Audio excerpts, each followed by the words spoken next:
be talking about brief introduction to the High Renaissance in Italy. And then I'll talk about 4 frescoes by Raphael in the Pope's library in the Vatican. And then I'll be talking about a book in that one of the frescoes, Plato's Timaeus, and his description of the world soul and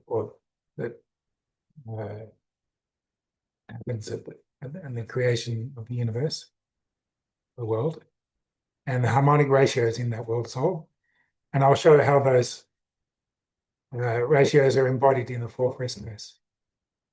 And then later I'll talk about the world soul structure more generally in the School of Athens, fresco in particular. And then the conclusion. So this paper, or at least the first half of it, is based on an article that John and I published in the Journal of the American Philosophical Association in 2020, called Raphael's Platonic Vision. And they're largely going to be talking about this fresco, the School of Athens, painted between 1509 and 1511 by Raphael in the Pope's library.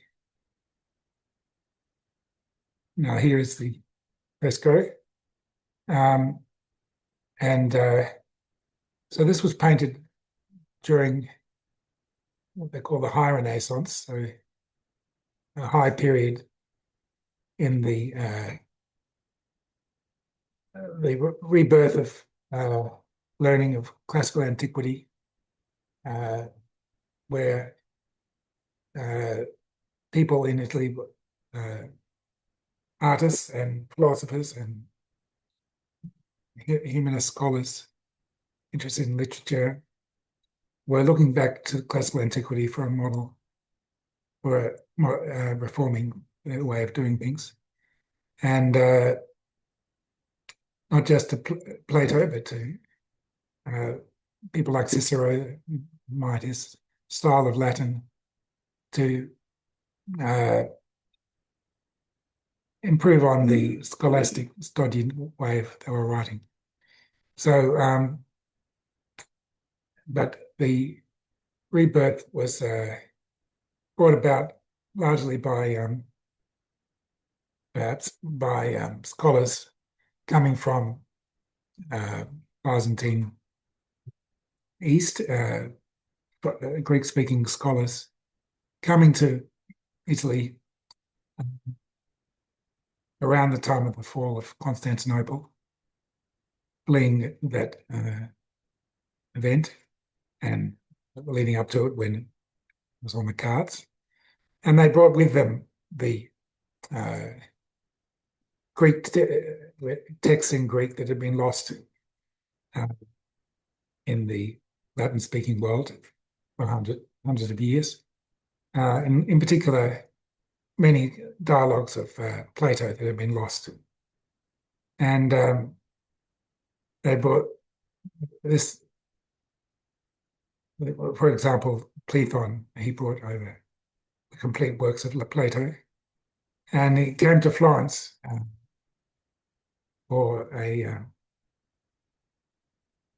council of Florence to try and to have a reconciliation of the East and West churches and to get support for defending Constantinople. But anyway, so they came and they then Cecilio Ficino in Florence translated all of Plato for the first time to Latin, and they were printed. And there's a great rebirth of interest in Plato. So here we have. Can you see the? How come you can't see the mouse? Sorry? Can you see the mouse? Is it plugged in? Have you used it at all yet? We'll look at this. Oh, it's working. The mouse is working on my screen. Oh, you might need. You might need to just go over to it. Let's have a look. There it is. Oh, it's just coming in on the other side. There it is. There.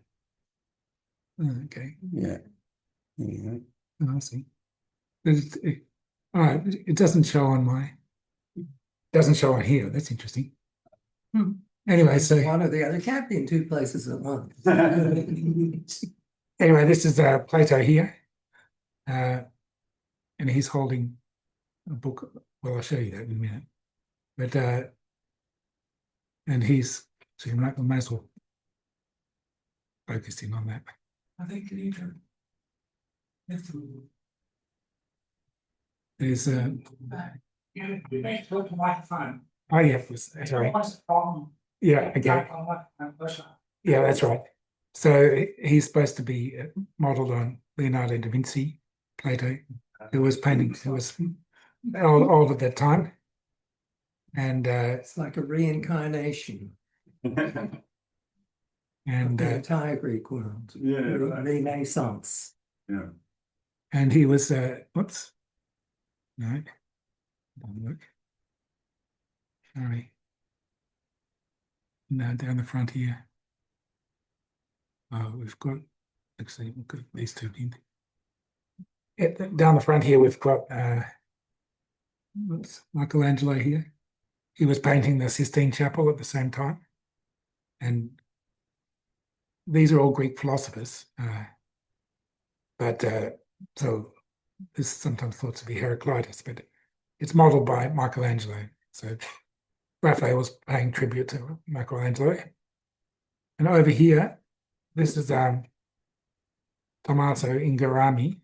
He was the librarian for the Vatican and the librarian for the Pope. So this is actually the Pope's library that he's decorating. So all the philosophy books would have been up against this wall. But Tommaso Inghirami was a member of what's called the Roman Academy. So sometimes they talked about a Roman Academy in, sorry, Platonic Academy in Florence, around Ficino's, but they didn't actually exist as a formal organization, unlike the Platonic Academy of Melbourne, which does exist. Yeah, sorry. And there was a Roman Academy, which was also named after Plato's Academy. It definitely existed. And yeah, he was a member. And when you join, you have to choose a name from classical antiquity. And he chose the name Phaedrus from Plato's dialogue. But he was known as an actor. He played Phaedra in the a tragedy by Seneca. And he was known as, much to his annoyance, he was known because she was the queen of somewhere or other. Anyway, he was known as Phaedra. He had that nickname. But anyway, they all had to dress up in laurel and togas and laurel wreaths, and they would go around in the ruins, ancient Rome, discovering the ruin, the statues and the art and so on, getting inspired by that. Anyway, so this was a great flowering of that learning. I'll just go to, and then over this side, I think you can see good enough. This is Raphael here. Can you see that all right? These people maybe can't, so you might blow it up if you can. Yeah, I'll blow it up.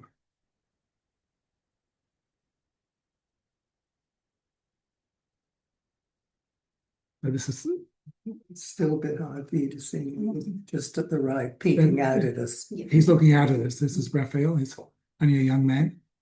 Are there any others who are looking at us in the picture? I don't think so. He's the only one looking at us. Well, yeah, I don't think so. Well, yeah, and this is Bramante, the architect. So he was designing the new St. Peter's, which St. Peter's Basilica was being rebuilt in the Vatican at that time. He was the architect for that. But he's modeling the philosopher Euclid, mathematician Euclid. So, all right, we'll go on to the next slide. This just shows you some of the figures who were all working together at the time. And these, so these artists were sponsored by the Pope Julius II, who was redecorating his papal apartments, and he got all these great, as well as the Sistine Chapel ceiling. So he got Michelangelo, and he got Raphael to come from Florence. Yeah, I think both from Florence. Well, they were working in Florence at the time. Raphael's from Umbria. But anyway, so they're decorating his library. This has another rooms. So on the east wall of the library was philosophy, which is appropriate because it was The Greeks. Greeks coming from the east, bringing the wisdom to Italy. And then on the west wall opposite was the theology, where the theology books would have been under there. And this had all the Christian figures in heaven and on earth, various popes and other ecclesiastical figures, as well as the saints in heaven. And on the south wall, there was law, both civil law and ecclesiastical law. And on the north wall was poetry. So there's Apollo and the Muses and various poets. Okay, so yeah, so in the center of the fresco, we've got Plato and Aristotle, this famous picture of Plato on the left, pointing up towards the celestial spheres, and in his myths, beyond that to the forms, Platonic forms, towards those ideals like perfect triangles and so on. But on Earth, we have no only approximations of those things. Whereas his student Aristotle is pointing down to the Earth. See, it's more focused on the material, the empirical, and doesn't believe in the forms. And that this is reflected by the books they're carrying. So Aristotle's carrying the ethics down here. So it's more focused on human activity. And Plato is carrying his book, the Timaeus, which is a book about the cosmology of the universe, how it was constructed, and about the Platonic and about the forms. And this book, the Timaeus, was very close to the focus of the picture, in the sense of the vanishing point of the perspective. So you can see those lines coming down on the Timaeus. So this shows that that book is very important for this fresco.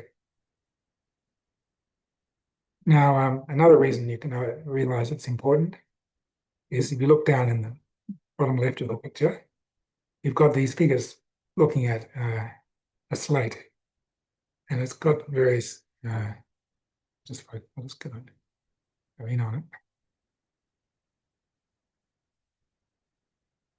Although we will be looking at it, but actually it's not very good material. We'll look at the next slide. There you can see a better picture of it. So that's a slate that the guy looking at it is often thought to be Pythagoras. But anyway, it's certainly got Pythagorean numbers on it. And they're all from the Plato's Timaeus.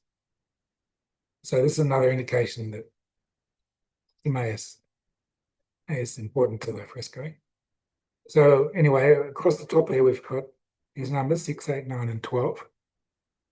And those lines between them are showing various ratios between those numbers, and they represent musical ratios. So between 6 and 12 is the ratio of 1 to 2, which is the ratio of an octave.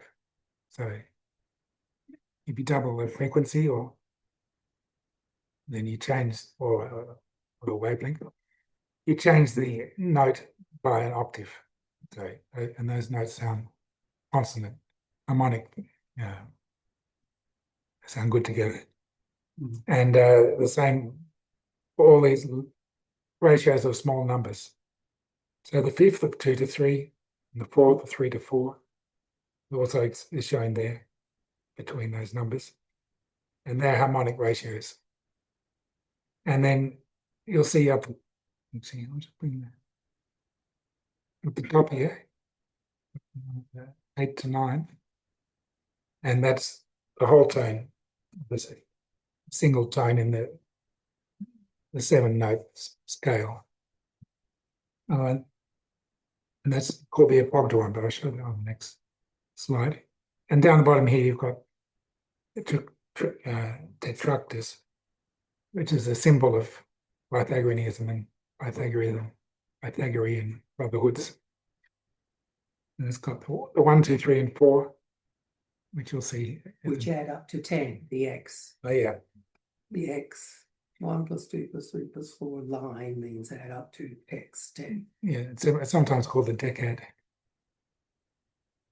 Anyway, and across the top here, we've got this word apogdoron, which here's in lowercase Greek, and that's how you say it, apogdoron. And it means 9/8. So that's because it comes from epi, meaning an additional, and ogdoron, meaning an eighth. So it's an additional eighth. So 1 1/8, or 9/8. Now, the word is actually apogdoron, but what's written there is pogloon. Got a lambda. Yeah. And so is that a mistake, or because there's no such word as pogloon? But maybe it's a clue, because the lambda, you'll see, is very important in the Timaeus and the structure of the world soul. So I'll go on to that next. So here's the structure of the world soul as in shown in Plato's Timaeus. So creating the universe, the highest god creates this lower god called the demiurge. It just means the artisan, the craftsman. And he's responsible for creating the universe. But to do that, first he makes a blueprint, and which is called the world soul, which is kind of the soul of the universe.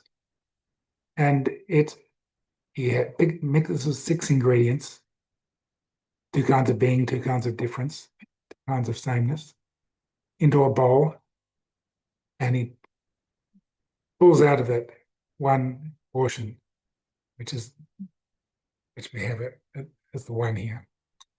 And then he pulls out double that amount to another portion, and so forth, 3 times and 4 times. So that's half as much again as the first.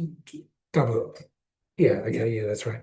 So these are the portions he pulls out in turn of these sizes, 1, 2, 3, 4. So that 4 from the Tractatus, then 9, 8, and 27. So they're often arranged to a lambda shape. So down here you've got doubling, 1, 2, 4, and 8. And down the other side, the right-hand side, you've got tripling, 1, 3, 9, and 27. And you can use these numbers. Well, at first stage of generating the world soul, he uses that for modeling the planets. So the spheres, the 7 planets, or the 7 wandering stars, he creates in material form based on these ratios, these numbers, and they approximate these ratios at least, and they make, and probably, very well because they're in the heavens, and they make what's called the music of the spheres, because these are all harmonic ratios, as you'll see, involve harmonic ratios. Anyway, and between each of those portions, he adds the arithmetic and the harmonic mean. This is the second stage of creating the world soul. So then you get these 19 numbers. And this was known to people like Ficino and Pico della Mirandola, studying these things from the Timaeus. And there aren't many diagrams of it, though. Here's a more or less contemporary of Raphael, Niccolo Timeo. Sounds like Timaeus, doesn't it? I haven't looked that up. Was he say his real name, or did he make it up? That's his real name, I think. Mm-hmm. Anyway, he illustrated this world soul in 1525, and about the same time. So then that second stage of the world soul, you can see where those four numbers from the slate come from. The first four numbers down the side here: 6, 8, 9, and 12. So they contain all the ratios that we need. So there they are at the top of the slate. Yeah, they're going across here. But this has further octaves and there's other structures. Very important. Okay, now I want to show how these ratios are embodied and numbers from the world soul are embodied in the frescoes. But before I just say a little bit more about it first. So he makes this blueprint, and then he tries to impose these structures on the material world, including the heavens. But material is resistant, so you can never quite perfectly make those ratios and structures perfectly fit the world soul pattern. And with our own souls, he also made our own souls in our heads embody the same ratios as the heavens. So the microcosm matches the macrocosm. But it gets messed up because material, the ratios on our head get messed up by being in the world. So, but the aim is to get our ratios back in aligned with the macrocosm. And so, and one way he recommends, well, he implies that we can do that is through art. So that's why I think that, Raphael was putting it in the art, in these ratios in the art, to put our souls back in proper balance and harmony. So that Ingarami that I showed you, he helped design. We think that he helped Raphael because he was the Greek expert, one of them, and a Platonic expert in the Vatican. He probably helped Raphael with these designs. Anyway, so this is looking at poetry. The first we can see here, there's 28 figures. So there's multiples of 7. So already we have the 7 from the first stage of the world soul we can see there's multiples of 7. And at the top here, we've got Apollo surrounded by the 9 muses. And Apollo was known as the master of 7.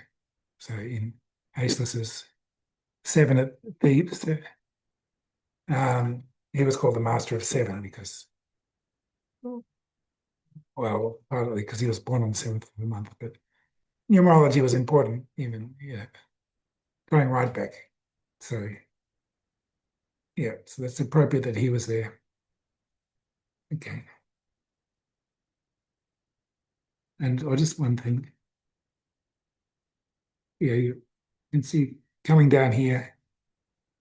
You can think of it as going down here on the right. Oh yeah, up on that. And up on the left. But you'll see these things of coming down into nature, into the world, and then trying to get back up to where we came from. Because our souls reside in, all of us, our souls in a star, a separate star. So the idea is to get back to the star we came from. Anyway, so here we've got the law, the side of the room. So if you're in the School of Athens, we just saw poetry now on the right. Now we're seeing, if you turn your back to the School of Athens, poetry on the right, law on the left. Yeah. And here on the left, we've got civil law. I mean, you know, this is a Roman emperor giving out his laws. And on the right, we've got ecclesiastical law. So we've got a pope here, Pope Gregory, giving out his papal bulls or something. And this is actually modeled by Julius II, the pope at the time that Raphael was painting. But anyway, you see there's 9 figures on this side, on the ecclesiastical side, this Christian side, and there's 8 on this side. So there's this ratio of 8 to 9 between the pagan and the Christian. Can I just interrupt? That was so exciting for me years ago. I thought these numbers might be significant. There's 56, multiple of 7 here and 28 here and 63 there. But then I looked at this wall, 17. And it stumped me. When I suddenly thought 17, yes, 9 plus 8. It suddenly fit, and that gave me a bit of a buzz. There's another 8 up here, but another 8 up there, yes. Okay, so I wasn't looking at them yet. So there, now we'll go to the Christian side. So here we've got as God the Father here, God the Son, Jesus. And the Holy Spirit's the dove below. Get this Holy Spirit. And we're just giving them the one number because they're Trinity, but they're a unity. So anyway, there's 7 up here. There's some angels in the upper heaven. And here down in lower heaven, we've got these saints and holy people from Christian past, including Mary, St. John the Baptist. Adam and Eve. Yeah, well, Adam's there, I think. Adam, anyway. Yeah, I think he's anyway, it doesn't matter. And here's Moses. And down here we've got the humans. But you'll see there's these perfect ratios up in heaven. So 7 here to 14 here.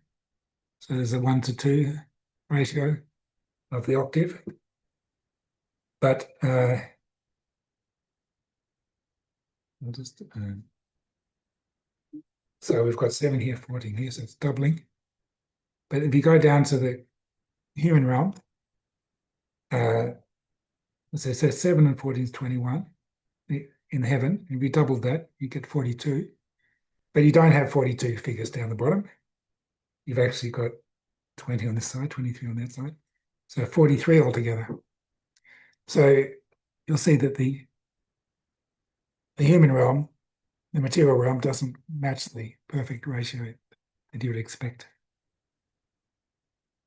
So that's in line with Plato's philosophy. The human realm never fits the perfect, well, not never, but often won't fit perfectly the patterns in the world soul. So you've got there's 64 total figures there. Just keep in mind that that's approximately equal to 7 times 9, which is 63.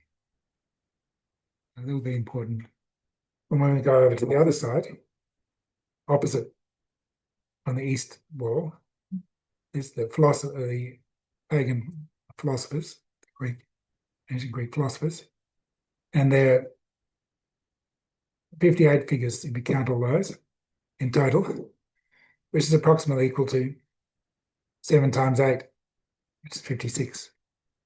So there's the approximate ratio of 8 to 9 between the pagans and the Christians. Again, same ratio we had before.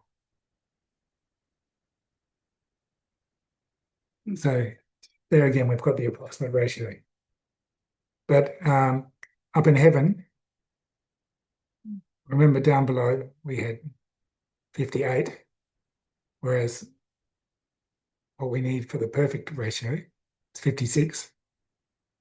But this is what one thing I discovered that finally convinced me that John was right about these ratios, was that up in the heavens where he's pointing, there's these 56 hexagons, because you've got 7 rows of 8, so making 56 hexagons. So in the direction he's pointing, there is the perfect number that you expect according to the ratio. But down below is deviates from that. Just can I interrupt and just say that picture with the numbers on them I got from a scholar called Marcia Hall. Not that picture. On that one, yeah. The Stanza della Segnatura. It's about the painting. And she had numbered them as 56. So I thought it was 56. It's only when Martin started looking more closely, you find, there's another guy hiding in there. We haven't counted. This one guy, one of the ones she missed and didn't number is this one peeking out of the corner. All right. And the other one is very shady, a black man just behind the white beard. Is there a cherubim there or something? Is that counted? Oh, yes, that's another. Do you count them or not? The cherubims or not? So we do count them, yes. Well, no, we don't. Well, they're actually young children. Well, I don't know who they are, but they're not cherubim. No. Oh, okay. They don't look like great thinkers of the past. Even though great thinkers of the past must have looked like that once. Okay, so now just before I go on, so this is Socrates here. You can recognize him because of his snub nose. He was known as being ugly. And we think this is illustrating the beginning of the Timaeus, because he's counting on his fingers. 1, 2, 3, and where is the fourth? So this reflects the Pythagorean flavor of the dialogue, because there's 1, 2, 3, and 4 of the world soul on the Tractatus. That's how it begins. The dialogue begins. And so what I think is, so looking at him here is, and this is in the order that they speak in the dialogue, is Timaeus, Critias, and Hermocrates. Hermocrates was a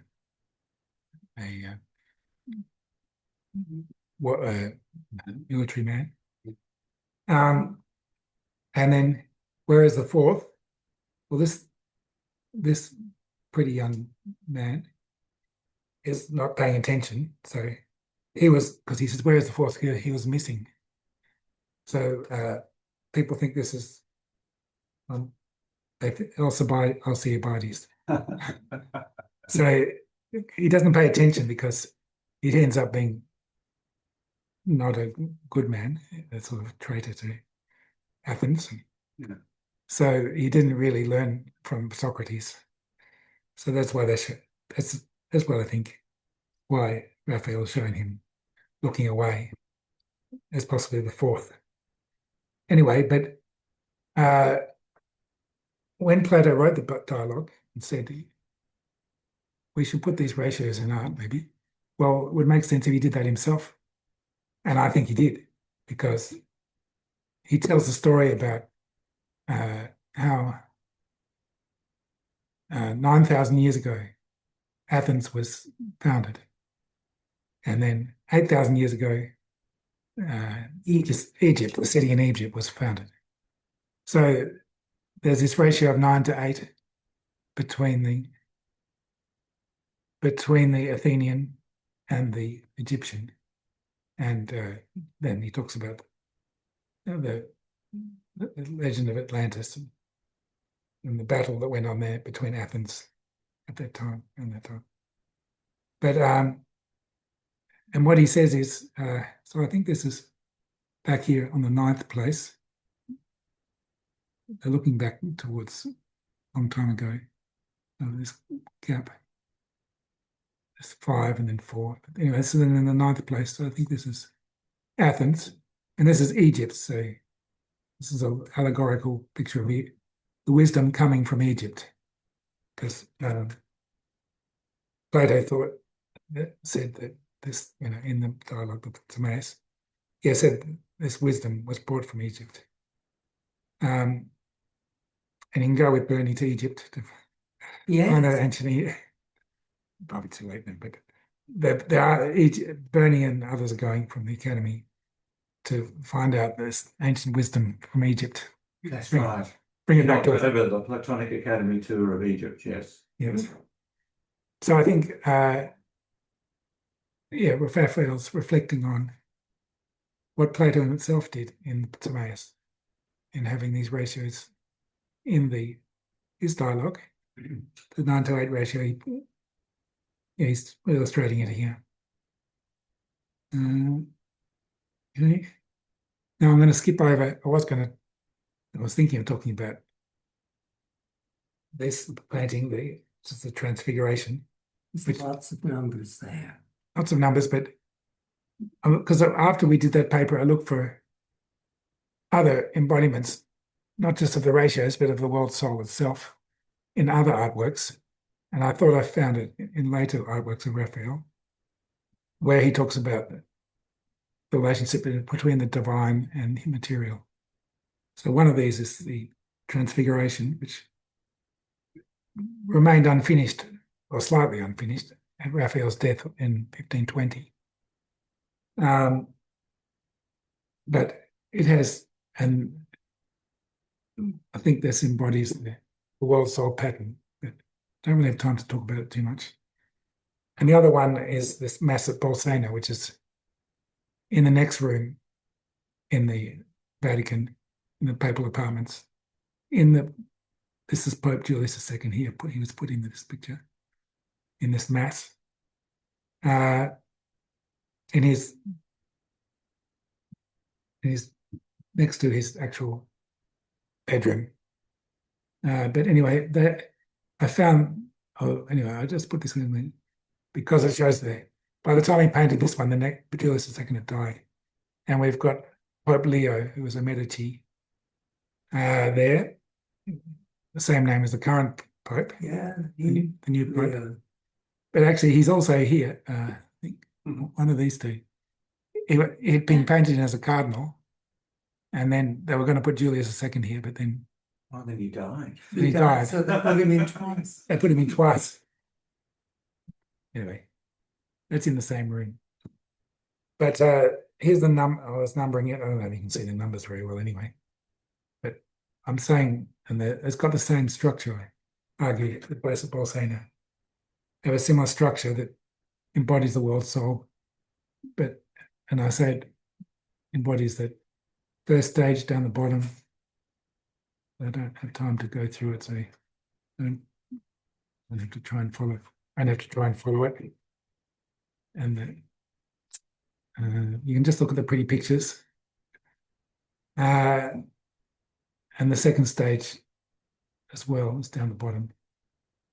So you can illustrate the descent, the structure of the world soul, the first and second stage, and then going up again. So this ascent and descent. Anyway, but it's illustrated there as well. But in the Mass at Bolsena, it's got the same structure, but there are these extra 6 figures down the bottom here. And what I argue is that illustrates another stage of the world, building the world soul, namely the ingredients. So I think this is two kinds of being, two kinds of sameness and two kinds of difference. So they were combined together, and this is in the bowl, in the mixing bowl. I reckon this mantle here. Where's the mixing bowl? Mixing bowl is there, and they were two times of being were put together first, and the two times of sameness first. So they're linked together by their arms. And two types of difference. These are different, and these ones are the same. So I'm arguing that he's actually putting, another stage into the fresco. And I think this is, up here we've got the Pope's daughter, and she's holding a red bowl pointing down here. And the colours reflect this up here. So I think this is pointing down and confirming that she's holding what we've got is the mixing bowl. But what does this represent, this bowl here? Partly from where she's holding it, I think, and the use of bowls in Renaissance art, I think that represents a womb. That actually represents her mother. So what does this make the Pope? Well, he provides the material that goes in the womb.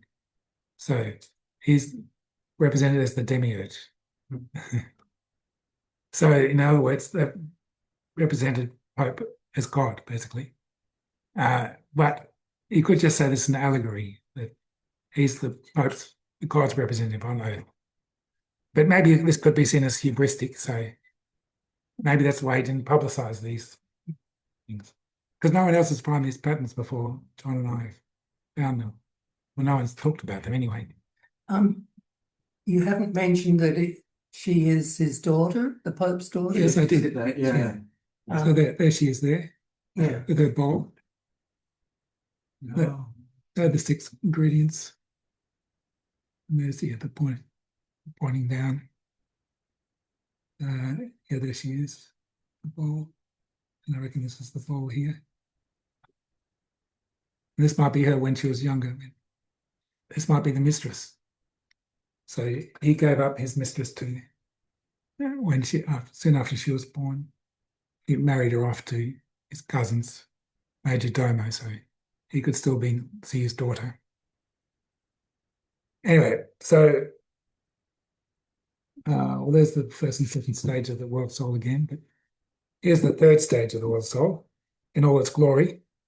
So after the second stage, he adds still more numbers. So between every 4 and 3, he adds whole tones, ratios of 9 to 8. And then you get the full scale. You get the full, going down here is 3 octaves. So this is the diatonic scale that you get when you've got all of those numbers. And this is a thing of endless fascination for us. So even though we don't believe all these other divine figures we've been talking about, we believe this Platonic lambda is divine in itself, because it's endlessly productive and fascinating and mysterious. You can do music with it, you can do all kinds of things with it. Well, according to Raphael, according to Plato, you can do the whole universe with it. But anyway, and some of it is construction, so you mix 6 ingredients, pull out 1 portion. Stage 2, you add 2 times 6 more portions. Stage 3, you add 3 times 6 more portions. So you get 6 times 6 portions. That's the original 1. So you get 37 portions. Anyway, so having found the structure of the world soul in these other paintings, which I haven't really shown, you can take my word for it. I thought we'll go back and see if we can find it in the School of Athens. So let's look for. So what we need to look for is this structure of 1 plus 2 plus 3 plus 4 plus 9 plus 8 plus 27, which makes 54. incidentally, Mhm. 1 plus 2 plus 3 plus 4 plus 9 plus 8 equals 27. Yeah, and that's how Raphael made use of that fact in getting the 27 out of other frescoes I showed you where there were fewer figures. But here we've got a whole lot of figures, so maybe we can do it. So we've got actually 58 figures. So there's 54 plus 4. So there's going to be an extra 4. So it won't quite match exactly, but we'll see what we can do. So one way you could structure when you're looking for patterns in what's going on, one way you could group them is into groups of 9. I showed you the 9 here from Socrates back to ancient Athens. And then there's another 9 to Aristotle, another 9 here. And then it's ambiguous what you do with this figure here. This is Diogenes the Cynic. On his own. So one way you could put him in with this lot, then you get 9. The guy's gesturing down to him, joining visually. Yeah. And here's another 9. And then we can have 9 here, but then we've got these 4 extra. So we'll talk about what to do with those 4 in a minute.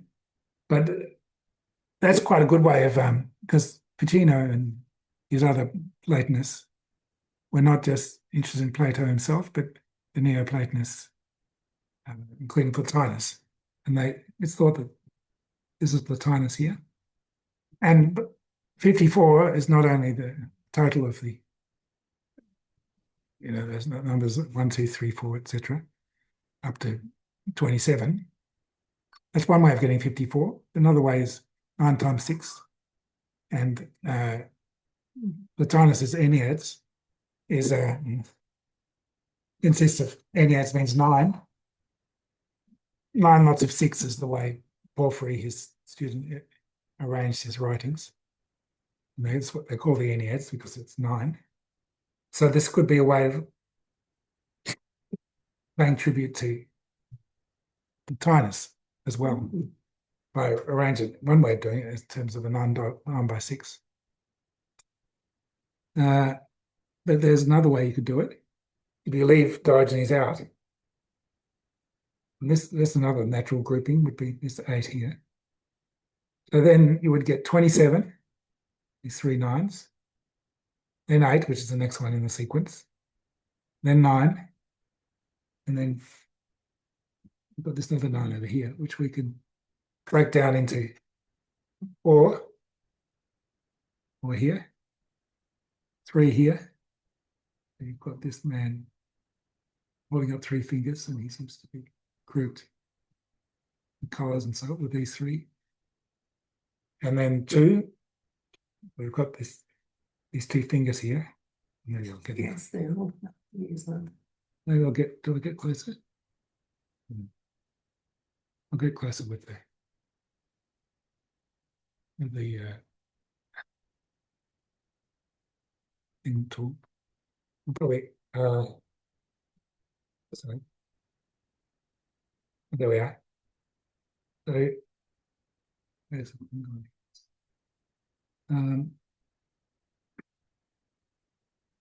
so there's these 2 fingers here. Maybe it's linking these 2. So and then we'd get the structure. Well, who's the 1? Well, one possibility would be this is Pythagoras. He would make a good 1.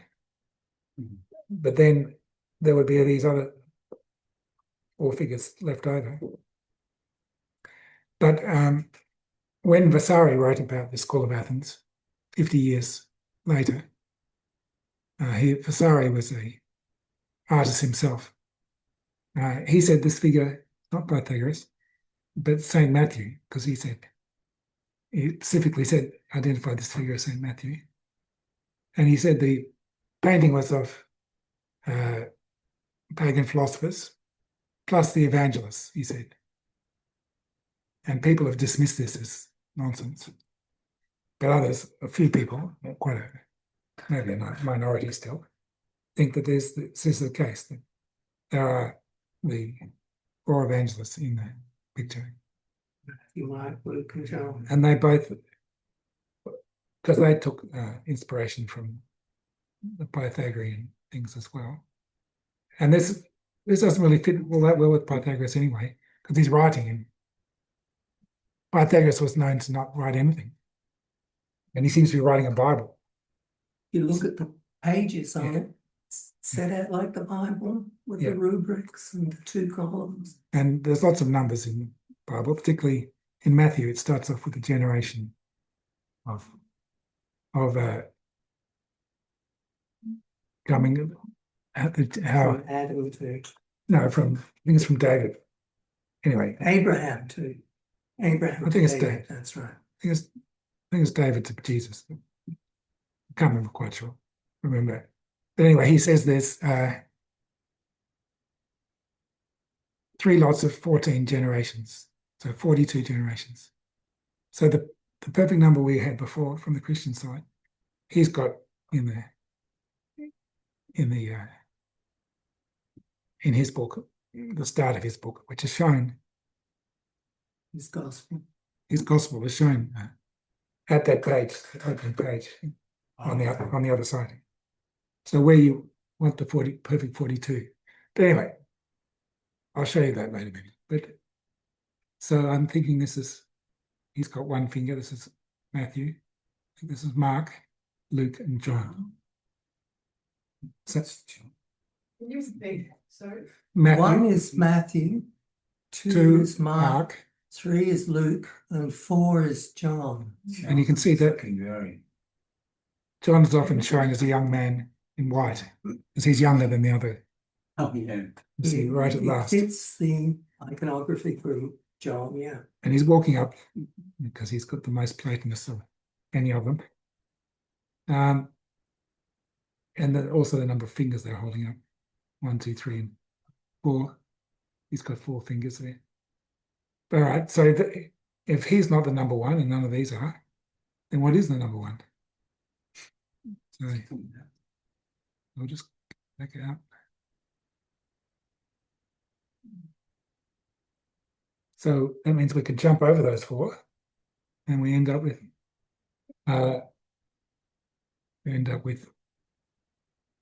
Diogenes.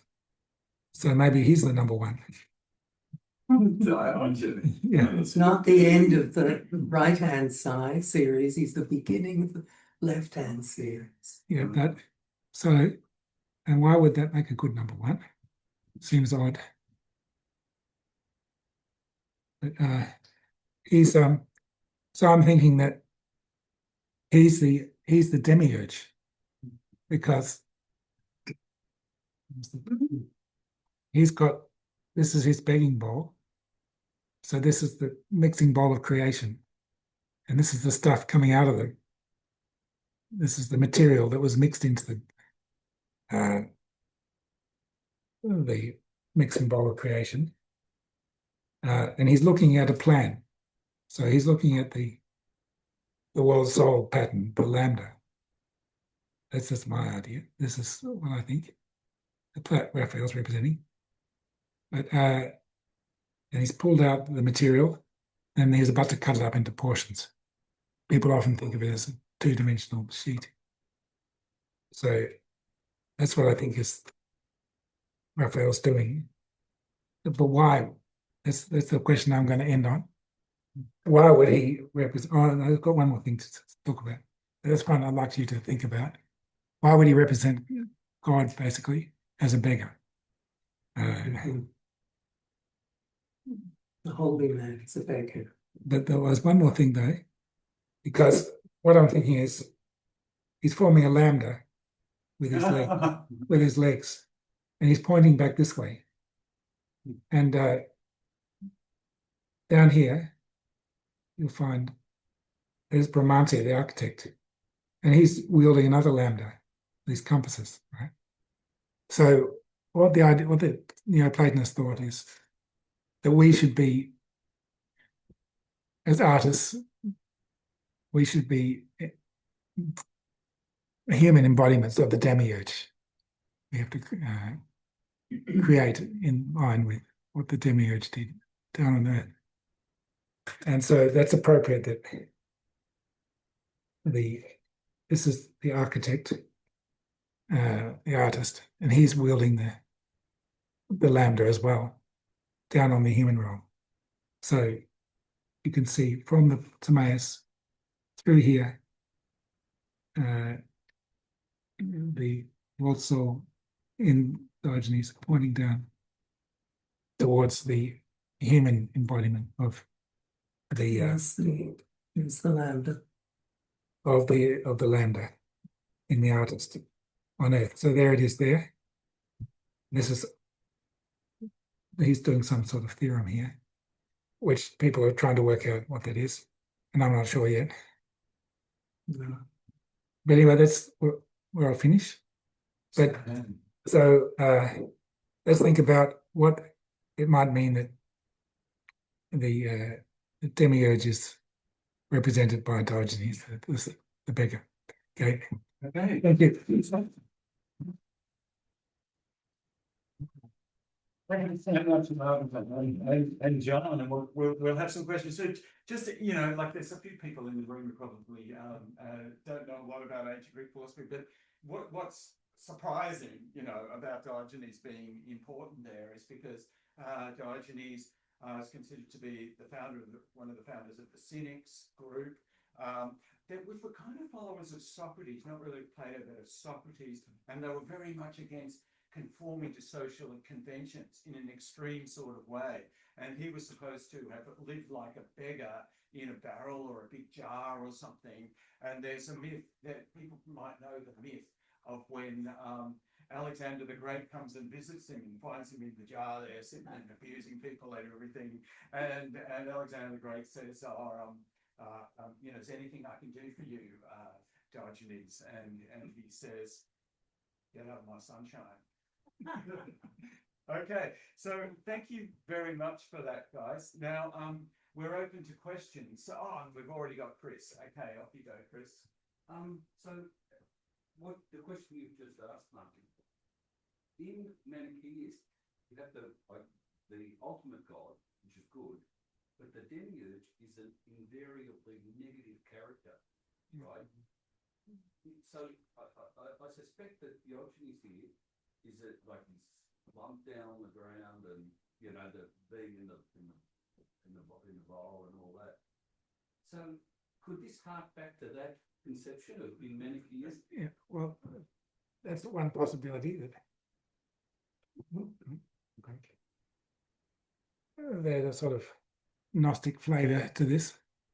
That Toying with heresy.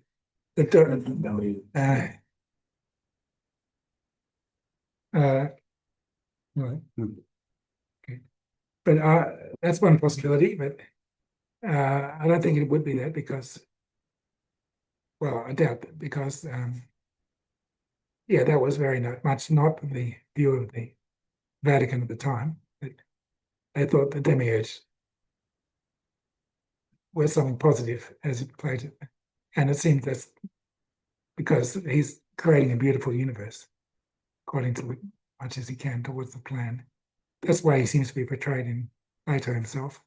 And that was certainly, yeah, the Gnostic heresies were very much frowned upon. So it would seem unlikely that that's what the idea is in the Vatican. But it is very curious. I mean, one thing you could think of it as critique of the, well, but then this is also kind of unlikely, critique of the wealth of the Vatican. But I mean, how much the Pope knew exactly what Raphael was doing here, I don't know.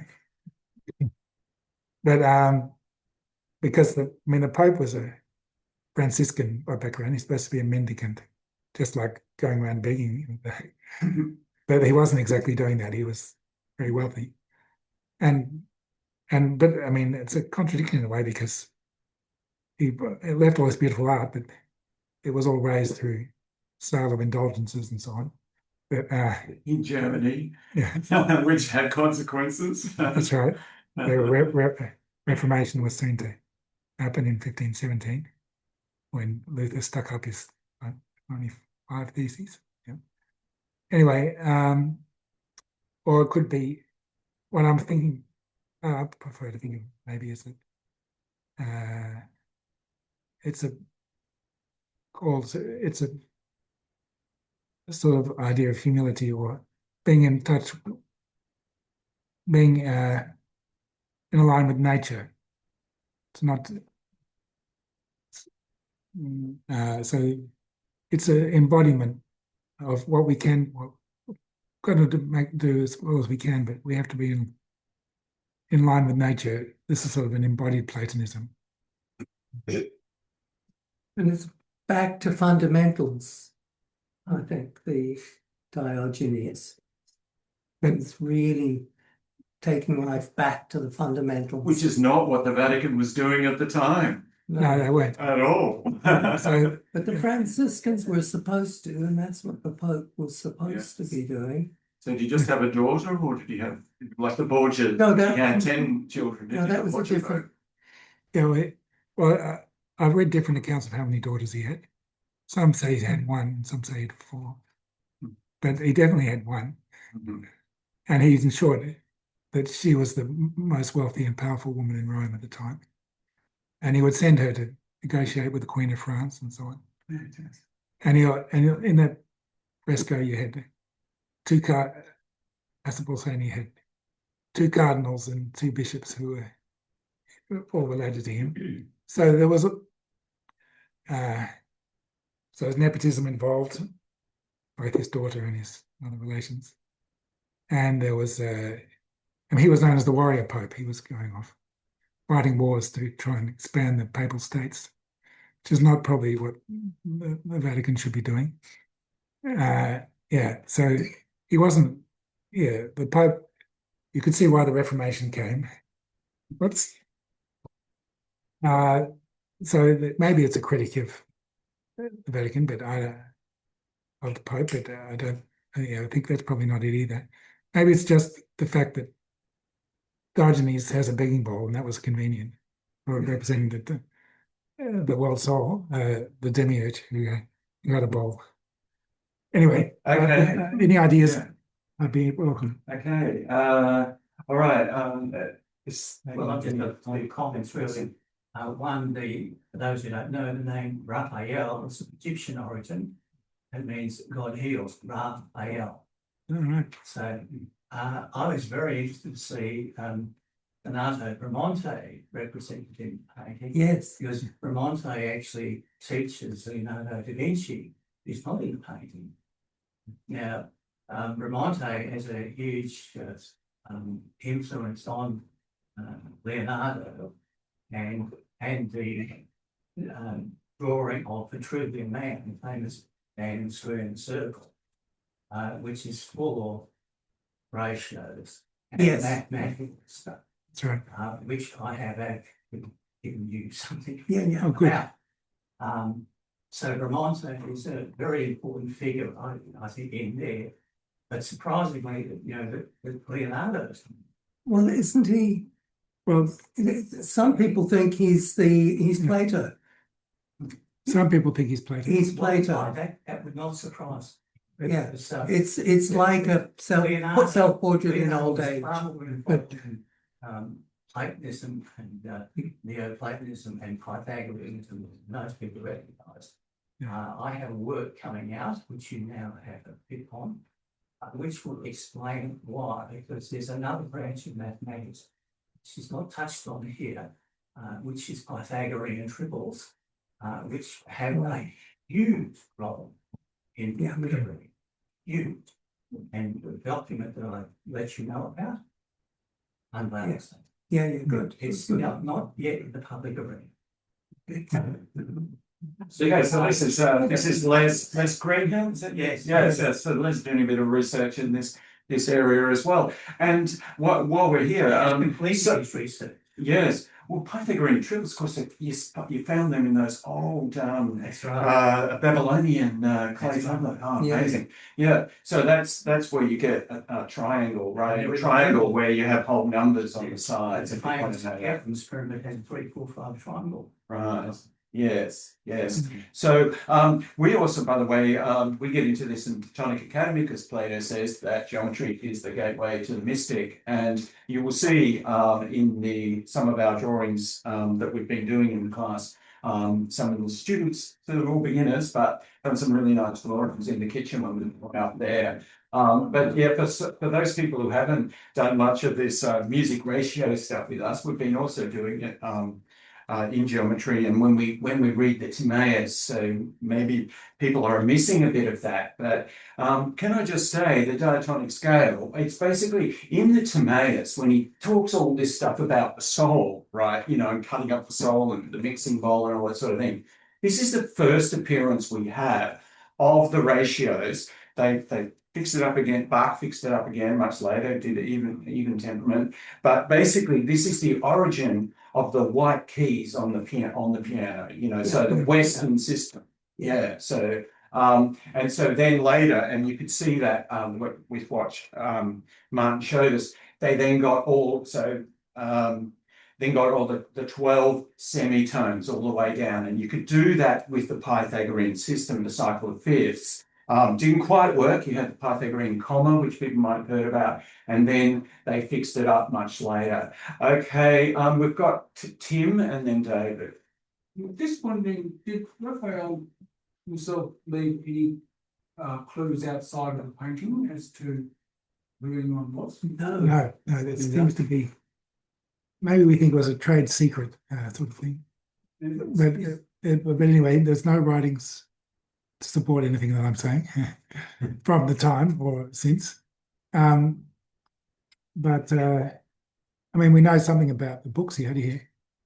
He had a copy of Vitruvius's book on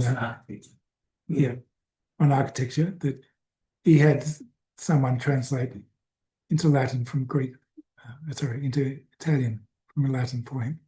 That's right, yeah. So yeah, we know he had that, and he referred to that because after Bramante, he was appointed the papal architect, and he designed many things as well. So the idea, I suppose, is that the symmetries that are in the painting kind of hit the audience unconsciously, don't they? Yeah, that's the idea. Nudge your soul back into harmony with the heavens. Yeah, and it doesn't have to happen on a conscious level. Yeah, It can happen subliminally. there's some feeling of balance and something about this painting. What is it? As we often get with these paintings that are on geometric designs like the golden ratio, and that's communicating directly with your soul. I imagine that's what they thought about. Yeah. I mean, we do know that there were others in the Vatican who wrote about the Timaeus and so on. And yeah, but we don't have anything direct. And they could have helped Raphael. But yeah, we don't have anything direct about the paintings or about Raphael's philosophy of painting or anything like that. Amazing. Yeah. David. You're talking about the battle between the Egyptian gods and the human god. Because our version is that Raphael is God heals in Hebrew. Raphael is God heals in Hebrew. With L is the God. Right. In Hebrew. Yes. Okay, so Les was talking about what it meant in Egyptian. Yeah, look, I can tell you now, all this does lead somewhere. I have let you know about a word, which if we were to take it and you read it, I'm going to say something which will offend me.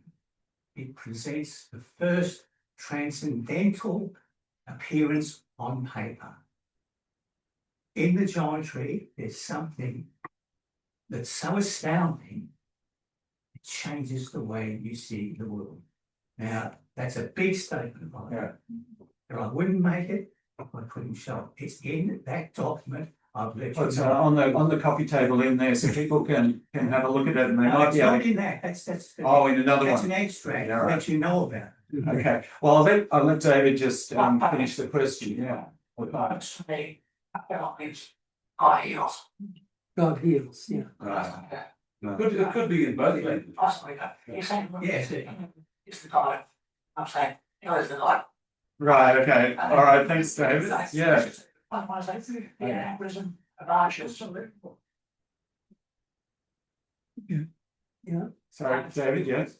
Like, arches are Roman, Yes, that's true. Yes. Yeah, Roman arches, not Gothic, yeah. and not, if it was ancient Greeks, wouldn't it be? Oh, okay. Yeah, the Roman arches, yeah. Yeah, I think, Yes, I'm talking about. yeah, I think, it was partly reflecting Romantes, that architecture in the background of the School of Athens, partly reflecting Raphael's design, Romantes' design for the St. Peter's, the new St. Peter's. And also they're semicircular arches because it's also representing the vault of heaven, the celestial spheres. That's why they're semicircular arches rather than any other kind. So a bit anachronistic for Greece, but But notice that was that, the whole thing. notice that in general, Plato and Aristotle are coming from Greece into Rome. The arches are Roman, and look, they're wearing togas. They're not wearing Greek costume, right? It's the rebirth of ancient Athens in Rome. It's also like, welcoming to the viewer, back to the viewer. Yes, definitely, yes. Okay, anyone else? Anyone else? Well, I just wanted to ask a follow-up, because you already said, Martin, that you got very little from the papers at the time and so forth, but you did mention there was a particular person who's thought to have informed Raphael about the numbers and all that. So it would surprise me if there weren't archives. So have you checked that archives at the time of who was doing what and so forth? Well, I haven't checked out any archives, but I've just written the secondary literature, and they also there's no documentation. Well, not quite. I mean, the one I started with, Marcia Hall, had a collection of papers, and one was by Roland. Ingrid Roland was her, and she looked into who could have been advising Raphael. There's one guy in particular who has a huge thing that's in the Vatican archives that was never published and hasn't been translated. And I got hold of through the internet bits of it, and it's full of numbers. It's full of numerological things. It's very confusing, but there are things in the Vatican libraries by these guys who were preaching at the time. Yeah, there's plenty of. Sorry, can I just interrupt, because I want to make something clear to you, John. Ingrid Rowland, I've had contact with as well. She's worked on a translation of the 10 books on architecture, which was published back 30 years ago. Ingrid Rowland and that did a different version to the Morris Hickey Morgan version, which is the only one you use. The only one. Okay. Because there's a strategy when you know what worth it all fits. They made the mistake of using an old translation which was incorrect. It's errors.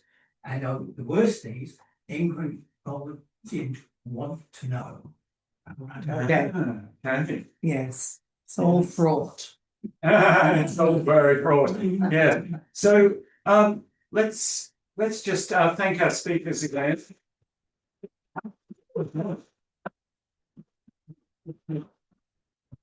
Thank you very much. And so these guys will be staying around, and we've got tea and coffee out there. So do stay around to chat. And if you want to talk to Les about his theories as well, he's here, and meet other people who are interested in this stuff. Now, just before we break, so for those people, I see a few new faces around here. So we're the Platonic Academy of Melbourne, and mostly what we do is read Plato. That's really the thing we're into. So we have these classes where we read Plato and dialogues and 6 weeks courses. You can look up at us on our website. And we also do some historical courses like Platonism and Christianity. And we teach geometry, because that was a very important thing in Plato's academy, geometry. And as I was saying earlier, he saw that as the best way to understand how our experience, our sensual reality is actually a projection of the forms, whatever that means. But you can understand that through doing geometry. So have a look at the work our folks have been doing in the geometry class. And I'll just say what's coming up. In the winter term, we've got Platonic love. Now, there was a mention of Phaedrus tonight. We're doing the Phaedrus and the Symposium. So they're two very vivid dialogues. In fact, the Symposium reads like a stage play. And we, some of us in the room here, put it on last year at the Faux Pas Festival. So it's one of our most popular courses. We read the Symposium and the Phaedrus on the theme of love superficially, but there's a lot of other stuff going on in that as well. So that starts on Monday, the 7th of July. And the following Saturday, we've got our annual, we've got our AGM for members, but after that, we've got our annual Erythimo Memorial Lecture, which is on, there's a brochure out there around somewhere you might see, signifying nothing. It's about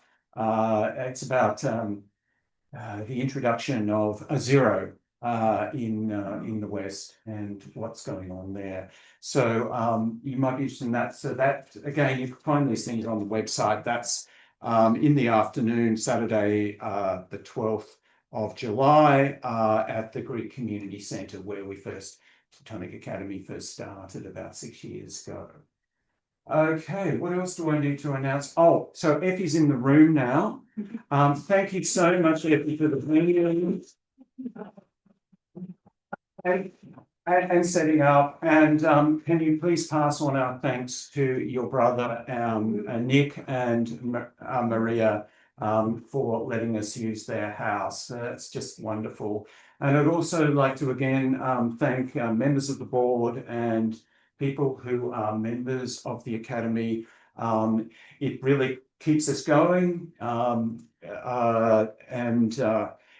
if you're interested in continuing to promote Plato and Platonism, then do become involved. And we've got these salons, we've got the annual lecture, we've got the classes 5 terms a year. So hopefully we'll see you guys around there.